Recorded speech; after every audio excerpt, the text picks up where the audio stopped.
ایک اور اہم خبر ہے جس کے حوالے سے ناظرین کو بتائیں گے۔ امریکہ ایران جنگ بندی اور عالمی امن کے لیے فیلڈ مارشل سید عاصم منیر کا تاریخی کردار سامنے آ چکا ہے۔ فیلڈ مارشل سید عاصم منیر کی مدبرانہ قیادت اور مخلصانہ سوچ انہیں دنیا بھر کے ملٹری لیڈر سے ممتاز کرتی ہے۔ فیلڈ مارشل سید عاصم منیر کی کامیاب حکمت عملی نے امریکہ اور ایران کے درمیان پاکستان کو ایک قابل قبول ثالث بنایا جو ان کی قائدانہ صلاحیتوں کا مظہر ہے۔ عبداللہ صاحب، اس حوالے سے کیا آپ کامنٹ کریں گے؟ کیونکہ ہم نے دیکھا ہے کہ مارکہ حق کے بعد آنورڈز کس حد تک پاکستان ایک امن کا داعی بن کر مزید سامنے ابھرا ہے، اور ہم نے دشمنوں کو بھی اس چیز کا مزید احساس دلایا ہے کہ پاکستان کی جانب کوئی بھی میلی آنکھ سے نہیں دیکھ سکتا ہے، اور اب ثالثی میں بھی اتنا زبردست کردار سامنے آ رہا ہے دنیا بھر کے۔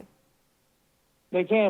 مارکہ حق کے بعد مارکہ سچ سجا ہے، اور مارکہ سچ کے اندر فیلڈ مارشل صاحب کی جو کاوشیں ہیں، مجھے لگتا ہے کہ نوبل انعام حاصل کرنے والے، نوبل امن انعام حاصل کرنے والے یہ پہلے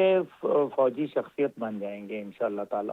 اور اس کی سب سے بڑی وجہ یہ ہے کہ ایک اچھا جو جرنیل ہوتا ہے وہ صرف جنگیں جیت کے نہیں دیتا دشمن سے،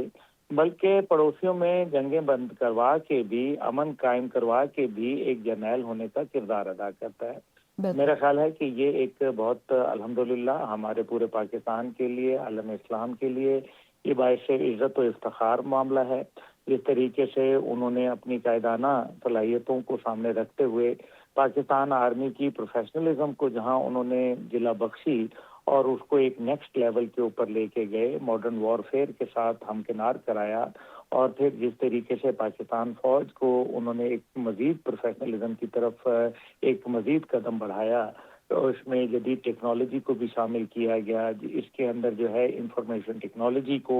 آرٹیفیشل انٹیلیجنس کو بھی مد نظر رکھا گیا، اور بدلتی دنیا کے ساتھ انہوں نے پاکستان فوج کے اندر جس طرح سے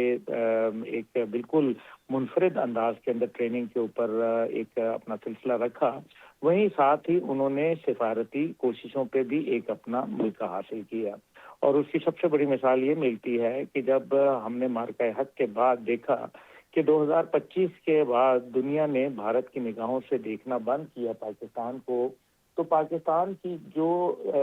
ملٹری ڈپلومیسی تھی، جو ان کی عسکری سفارتکاری تھی، وہ اس کے گواہ تو خود میرے خیال میں ڈونلڈ ٹرمپ موجود ہیں، اور اس کے گرویدہ بھی ہیں، اور دنیا بھی پاکستان کے فیلڈ مارشل کی ان قائدانہ صلاحیتوں کو انتہائی ستائش کے نگاہ سے دیکھتی ہے۔ اور اب جو ان کا کردار ہے، آپ دیکھیے کہ کس طریقے سے گلف میں اور پورے اس ریجن کے اندر جنگ شروع ہو چکی تھی، تقریباً 17 ممالک اس میں شامل ہو چکے تھے۔ آج ان کی کوششوں کی وجہ سے اور ہمارے وزیر اعظم صاحب اور حکومت پاکستان کی کاوشوں کی وجہ سے الحمدللہ پاکستان دنیا میں سفارتکاری کے اندر بھی ایک اپنا ممتاز مقام حاصل کر چکا ہے۔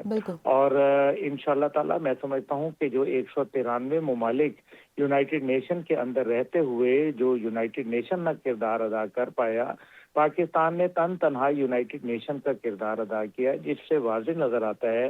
کہ پاکستان کی جو کوششیں ہیں وہ پوری دنیا کی یونائٹڈ نیشن کے اوپر بھاری ہیں، اور